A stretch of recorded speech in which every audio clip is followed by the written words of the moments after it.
Vigilant in thought.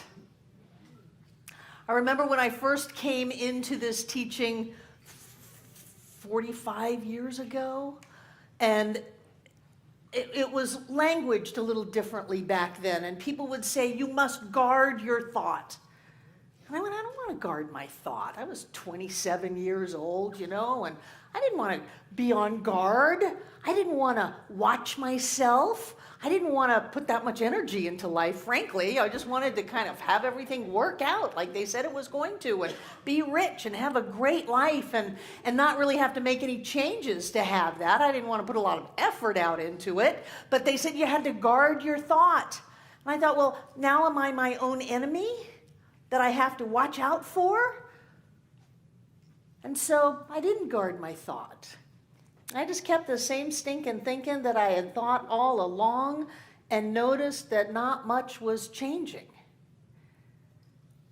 And as the years went by, I realized that this teaching is a 24/7 teaching, that you don't get time off. You don't get to take weekends off or have evenings free to go into some anger and some resentment and some victimization and some trauma where you need your issue tissues. You don't get to have that.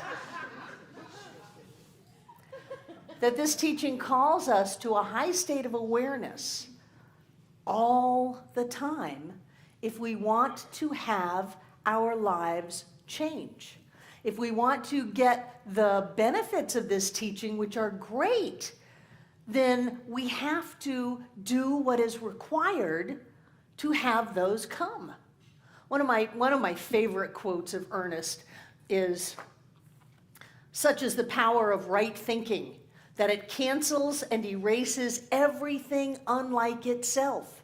It answers every question, is the solution to every problem, and solves every difficulty.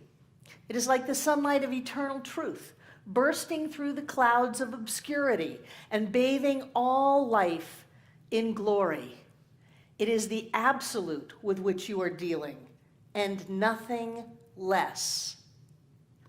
And I gotta tell you, it took me maybe decades to really get what that meant. That it answers every question, is the solution to every difficulty, and solves every problem. If you think correctly. If you want to stay mad at your ex-husband, you don't get those. You don't have the answer, you don't have the solution, and things don't get solved. If you want to feel like a victim, then you don't have the benefits of this teaching. And even if I was really good and really on top of stuff, and I would just slide on special circumstances, the times that I was on top of everything didn't outweigh the slide.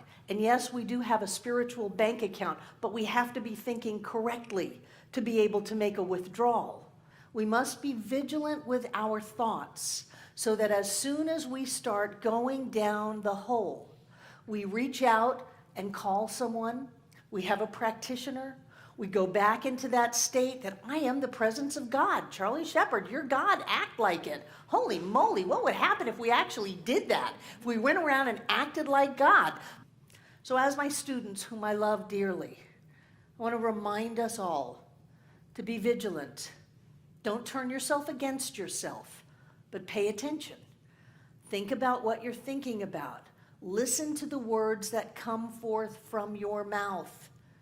Think about the choices that you're making. Is this really a good idea? Haven't I done this before and it didn't turn out great? So why in the world am I going to do it again? Think about it. If I ever do have a gravestone, that will be my phrase on it. Think about it. And when we think about what we want to think about, we get to live the life that we want to live.